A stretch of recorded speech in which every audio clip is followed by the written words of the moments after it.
whole earth is at rest and is quiet. They break forth into singing. Yea, the fir trees rejoice in thee, and the cedars of Lebanon, saying, Since thou art laid down, no fellow is come up against us.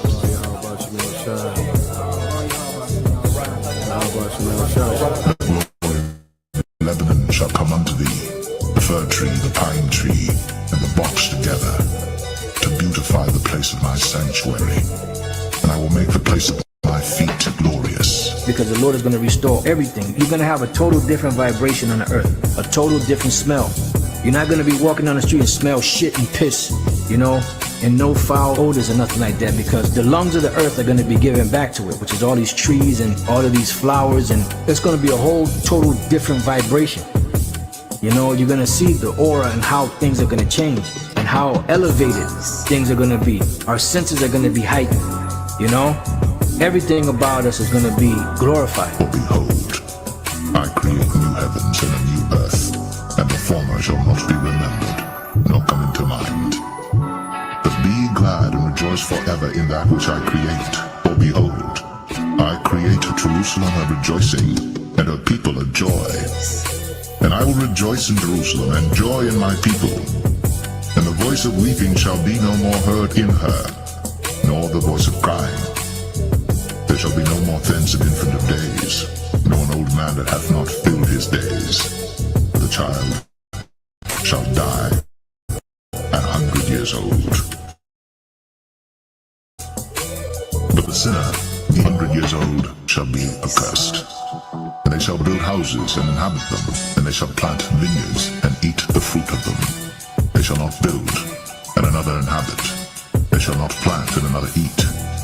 Whereas the days of a tree are the days of my people, and mine elect shall long enjoy the work of their hands. They shall not labor in vain, nor bring forth for trouble, for they are the seed of the blessed of the Lord, and their offspring with them. And it shall come to pass that before they call, I will answer, and while they are yet speaking, I will hear. The wolf and the lamb shall feed together, and the lion shall eat straw like the bullock. And dust shall be the serpent's meat. They shall not hurt nor destroy in all my holy mountain, saith the Lord. The Lord said that on the Heavenly Father's right hand there are pleasures evermore. And it says that I have not seen, neither ear heard the things which the Lord hath prepared for them that wait for him. You know, there's a whole another world of greatness that awaits us when the kingdom of heaven is established. It's not seen in this society. In this society, we only see carnal things that reason offers in this society. But when the kingdom is established, the Lord is going to open us up to a whole nother world, you know, of pleasure, of knowledge, of wisdom, understanding, you know, just, I mean, can't even be put into words, you know, because our imagination only goes but so far.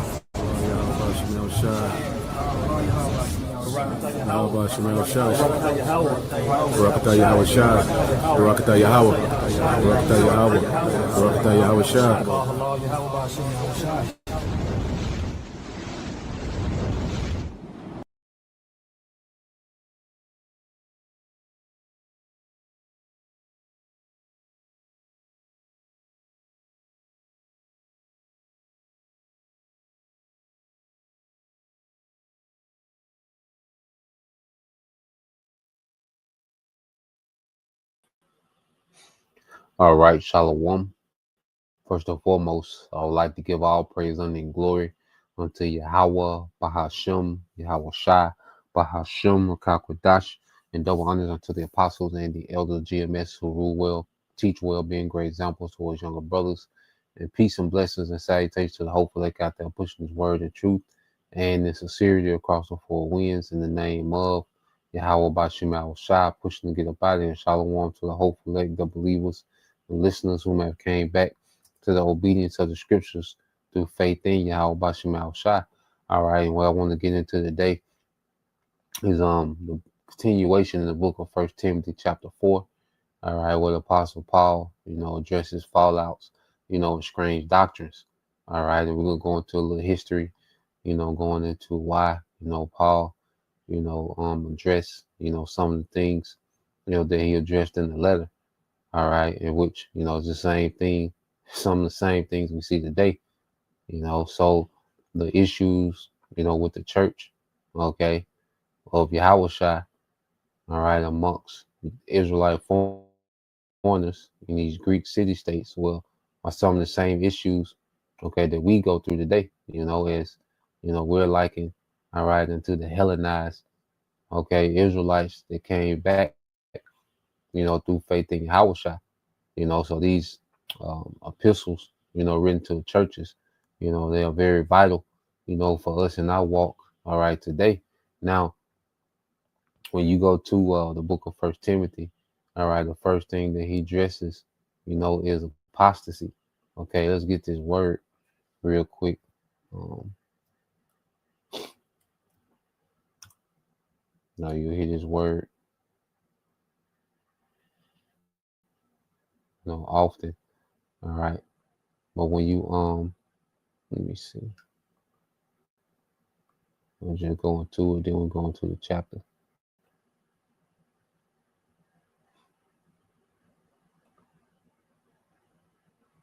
All right, it says a apostasy is a formal, all right, renunciation of a religion or political party, or a cause that a person once professed. Okay, fallouts. Okay, men, you know, that believe there was at camps, and you know, and then what happened? You know, they fall out.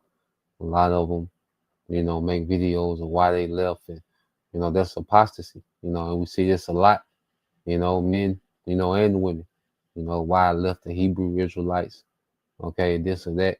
All right, well, that's a form of apostasy.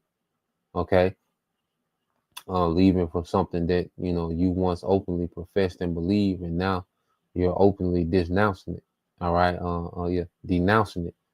Okay, it says it can also refer to a general abandonment of a previous loyalty or defection from one's belief. An individual who engages in apostasy is known as a apostate. Okay, and this is what we see, you know, throughout the ministry. All right, these things, you know, they happen. They happen back then. They happen now. You know, yeah, men that come, men and women that come into this thing and they leave. You know, and they address it. You know, their reason for leaving. Okay, and now, you know, their whole purpose is to, you know, become an enemy to truth. You know, and it goes bad for all of them. Okay, and it only gets worse. You see, now when you go to First Timothy 4:1 says, now the Spirit speaketh expressly, all right, that in the latter times some shall depart from the faith, giving heed to seducing spirits and doctrines of devil. Okay, because these people leave, and what do? They go right back to their vomit. Okay, which this society is engulfed with seducing spirits and doctrines of devils, man. Anything outside the truth is a seducing spirit and doctrines of devils. Okay, something pertaining to a narrative created by Esau, you know, to keep people from truth. Okay, it says speaking lies and hypocrisy, having their conscience seared with that hot iron. Okay, pretty much their conscience, you know, is dead. You know, so now they're in the spirit of they don't care what they say or do. You know, that's a dangerous place to be in. All right, and the prime example, Al-Azhar, he's just the example of the moment. Okay, because he went from this chief priest, this you know great debater and defender of the word, okay, to now he talking about sliding, you know, in the projects. His conscience is seared. He don't give a damn what he do or what he say, you know. And there's many others. All right, but he's just you know the mascot, okay, for this apostate, all right, in hypocrisy, and someone that's conscience is seared with the hot iron. Okay, it says forbidden to marry and commanded to abstain from meats, which the Most High have created to be received with thanksgiving of them which believe and know the truth. Okay, now when you go into First Timothy 4:3, you have to understand, all right, this certain religion, okay, that was going on, all right, during especially you know in Ephesus, okay, because Ephesus was like an epic center, you know, it was heavy, you know, it had a heavy Greco-Roman culture.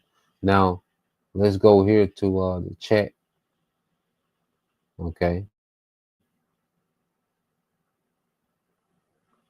First, let's deal with quick overview.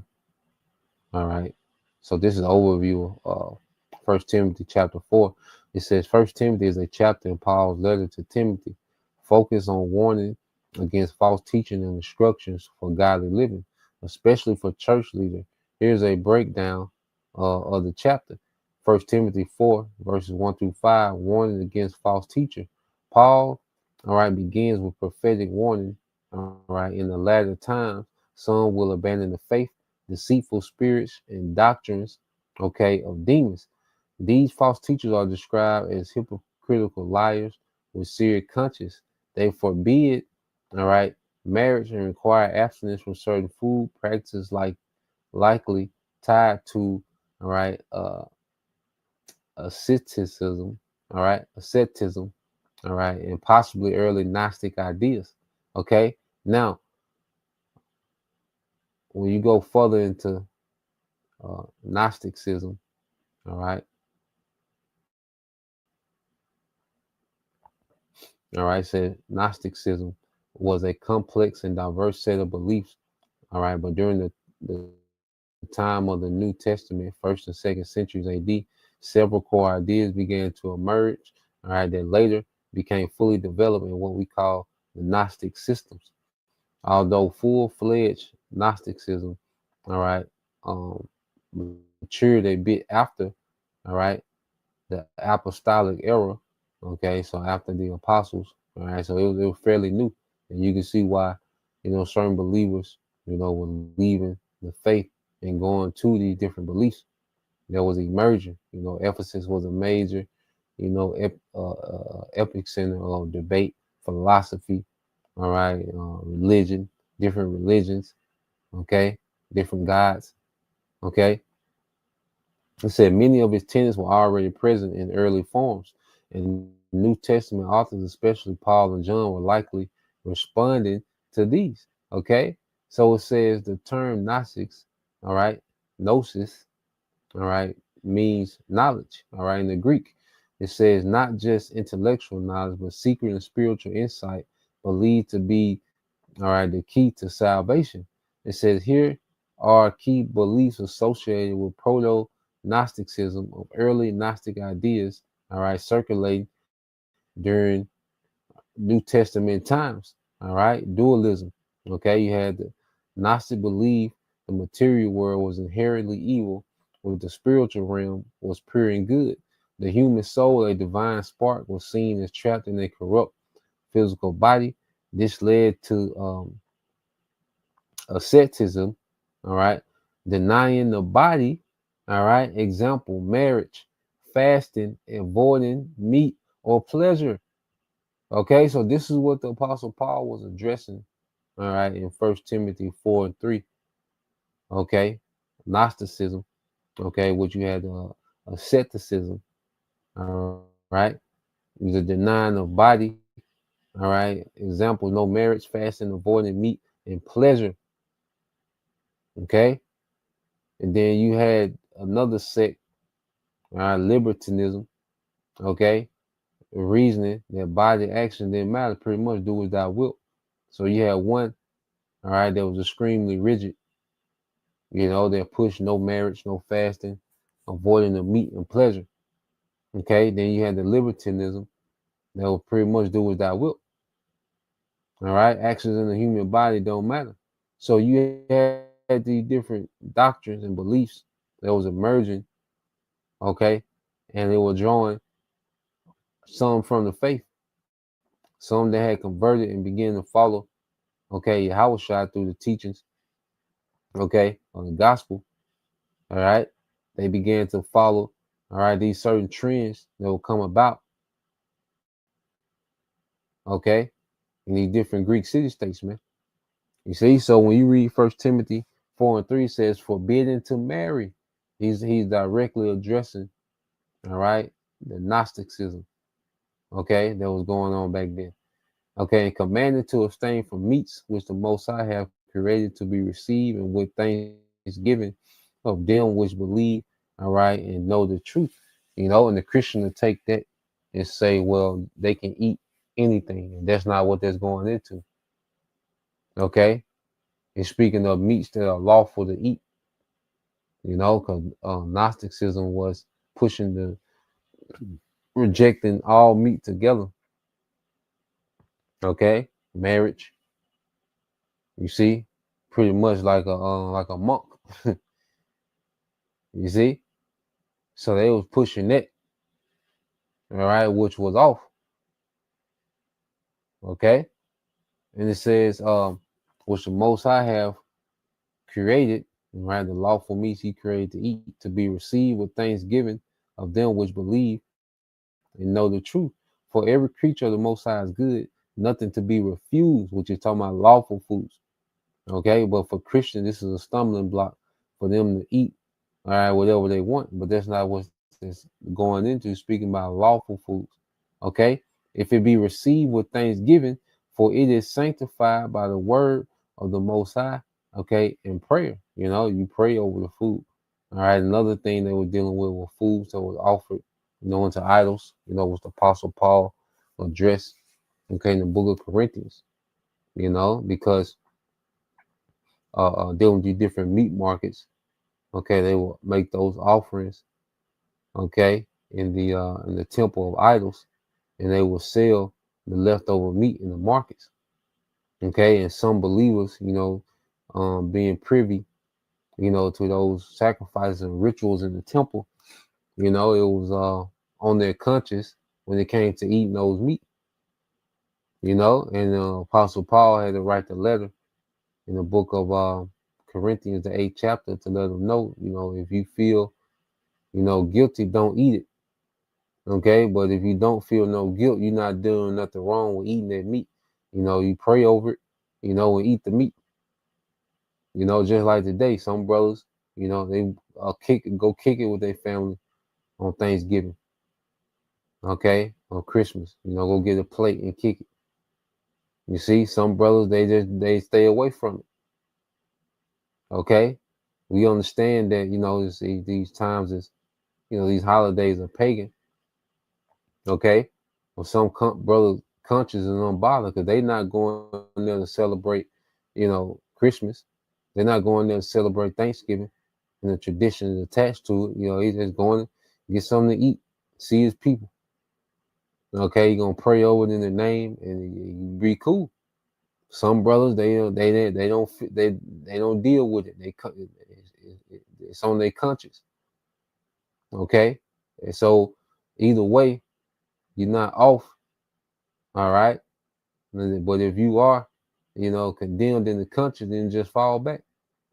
But don't look at the brother that's going as if he's going off. Okay, that's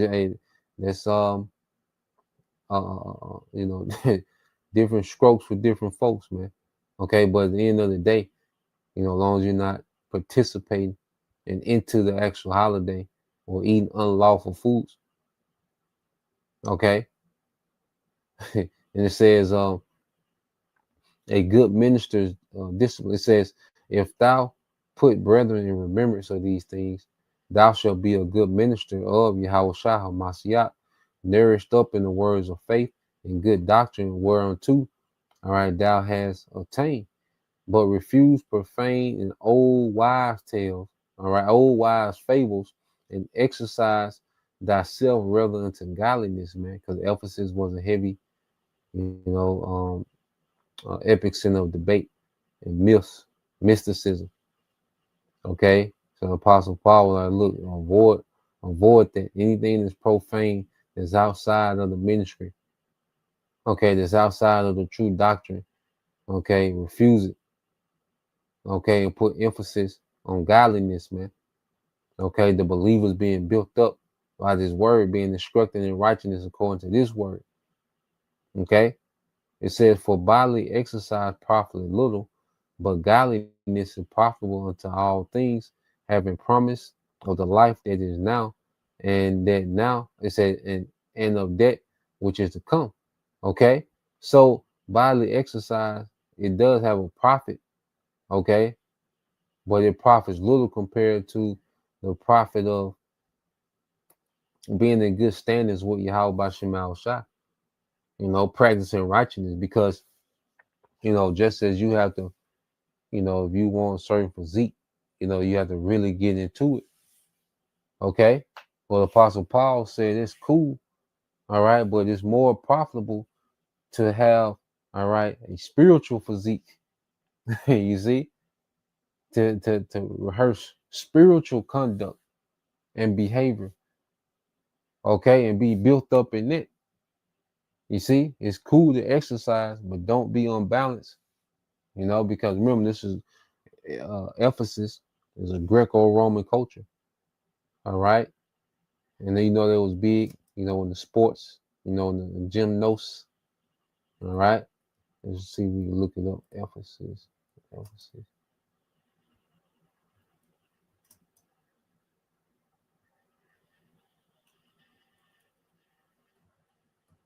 Let's see.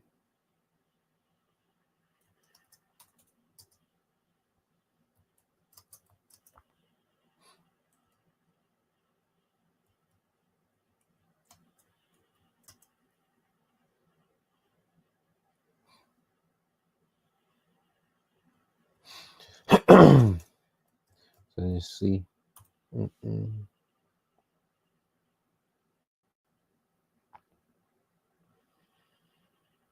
All right, so let's just go here real quick, and brothers, brothers have tapped into, their health, from, the way that they eat, their diet, to exercising, understanding their body, walking, because there's nothing wrong, with being fit. Okay. It was a thing of not, you know, being unbalanced to where you're putting all this emphasis on being fit and neglecting being built up, okay, in Yahweh Bashem Al Shai, because that has to be rehearsed too, because we grew up in a society, okay, that was completely anti-Messiah, so just as we train, all right, hold on, man, so just as we train just as we would train, okay, in the gym, okay, we will also, all right, have to train in the spirit and righteousness, man. Certain character flaws we have to, you know, address. Okay, certain things have to be exercised because being we're rehearsing the righteous act. So certain things, have to be exercised. All right, so let's look it up again. Threw me out with sports and gym culture. Be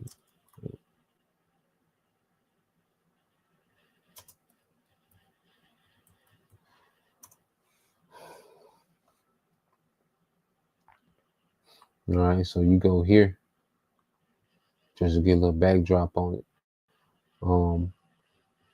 It says, yes, sports and gym culture was significant in ancient Ephesus as they were in many major cities of the Greco-Roman world. All right, gymnasium in Ephesus. Ephesus had large, well-developed gymnasiums, which were essential public institution in Greek and Roman cities. These weren't just for exercise; they were cultural centers that combined, all right, physical training, wrestling, running, boxing, okay, education, socialism. All right, there were at least three major gymnasiums in Ephesus: Harbor Gymnasium near the port, likely used by athletes and travelers; Vedius Gymnasium, built by a wealthy citizen named Vedius Antonius, one of the best preserved. All right, and it says near the stadium and connected to competitive. It's a stadium gymnasium near the stadium and connected to competitive sports. Okay. It says stadium and athletic events. Ephesus had a large stadium used for athletic competition, foot races, public events, and festivals. These events were influenced by Greek tradition like the Olympic Games and later Roman spectacles. The Ephesians celebrated games as part of religious festivals, especially, all right, those honoring Artemis, all right, the queen of heaven, the cities, all right, patron, okay, goddess, which this heathen is so weird, all right, because a patron goes to a patriarch when dealing with the man, all right. So you have a woman as the patron goddess, goddess, all right. But just show you that the gym culture was heavy in Ephesus. You know, there's nothing wrong, okay, with exercise, all right. But you can't just the balance of not being engulfed, okay, and just bodily exercise and not exercising the spirit, you know. So let's go back.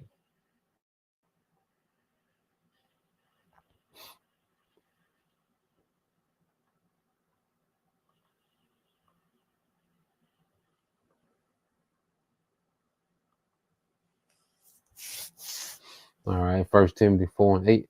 It says, for bodily exercise profit little, but godliness is profitable to all things, having promise of the life that now is and that which is to come. This is a faithful saying, worthy of all yeah, acceptation. Okay, it says, for therefore we both labor and suffer reproach because we trust in the living power, who is the Savior of all men, especially, all right, of those that believe. These things command and teach. Let no man despise thy youth, but be thou an example, all right, of the believers in word and conversation, in charity, in spirit, in faith, and in purity. Okay, because Apostle, Timothy, he was young. He wasn't super young, early 30s, mid 30s and 40s, during the time of these letters. All right, but you have men, in their 60s, they were coming into the church, you know, many, those that wanted to debate, older men. Okay. So Apostle Paul was like, nah, stand on truth. Don't let them try to you know, leverage your youth against you as if you don't know what you're talking about. Okay. Just like a lot of brothers came into this thing young and still are young. Okay. But that doesn't mean that we, all right, don't know what we're talking about, man. It's all through the spirit. And Yahweh Shema Shah. Okay. Because even uh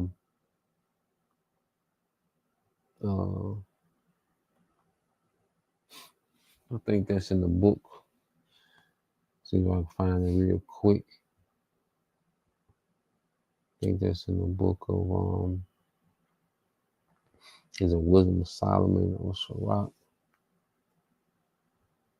Let me pull it in a while. See if I can find it. Precept that expound on it. Okay.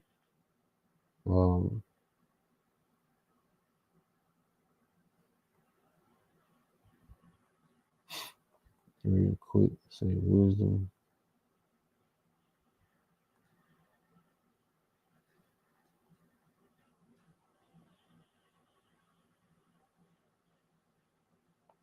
Wisdom of Solomon.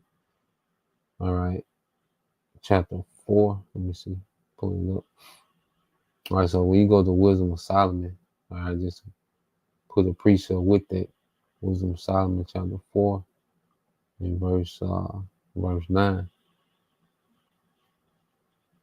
Well, I started at 8. So let me share it real quick.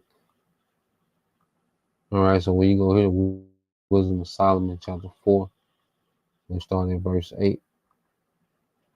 Okay. Wisdom of Solomon, chapter 4, verse 8.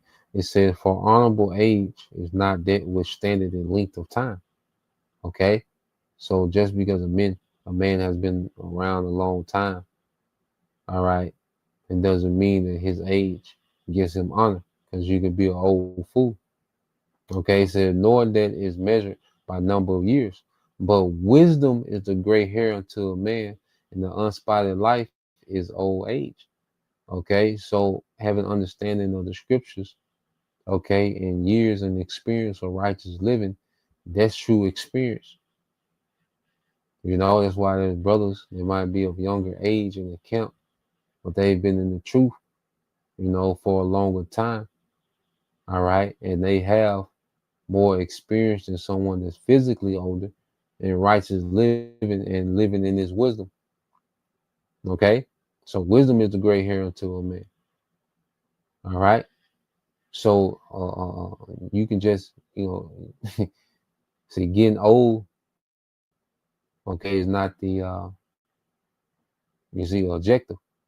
The objective is to gain wisdom as we grow old, okay, and understand and practice righteous living. Okay, that's the objective. That's the true experience.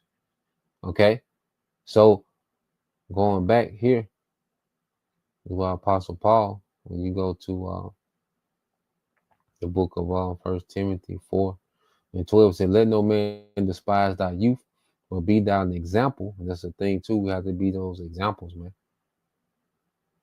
Okay, as we been allotted, tasked to teach His word, the Lord has put on us great responsibility of living. All right, these things that we teach.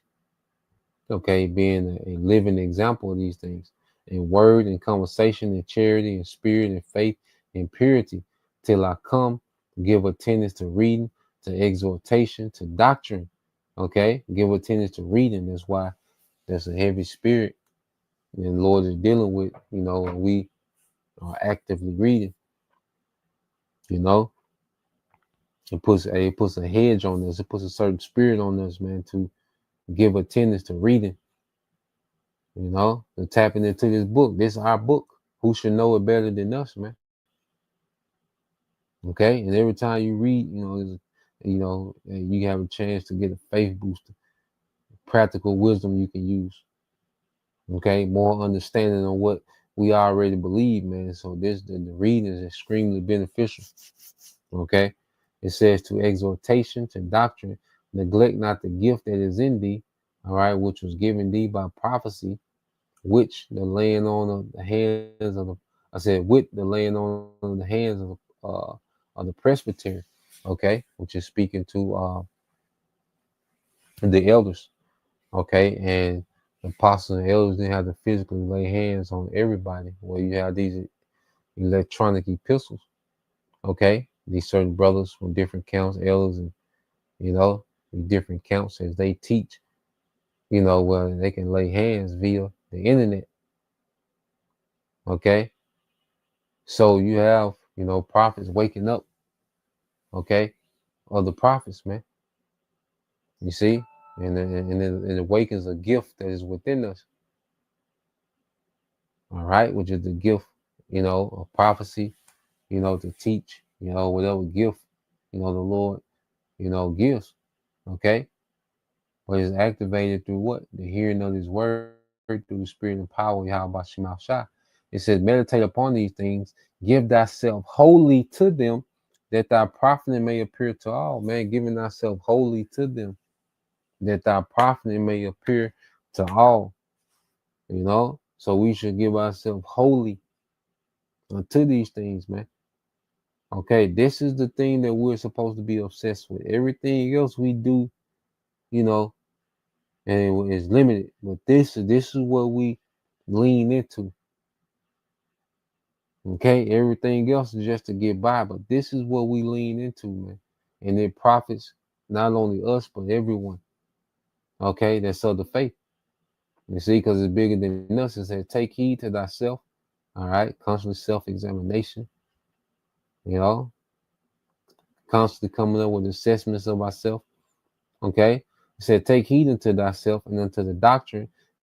Continue in them, for in doing this, thou shalt both save thyself and them that hear thee. Okay, those that believe, as Yahweh shall pray for not only the disciples or teacher, but the believers. So that was the point.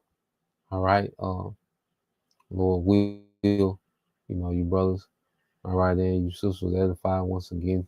I want to give all praise and glory unto Yahweh, Bahashem, Yahweh Shai, Bahashem, Makakwadash, and double honors unto the apostles and the elders of GMS who rule well, teach well, being great examples towards younger brothers, and peace and blessings, salutation, and hopefully, shalom.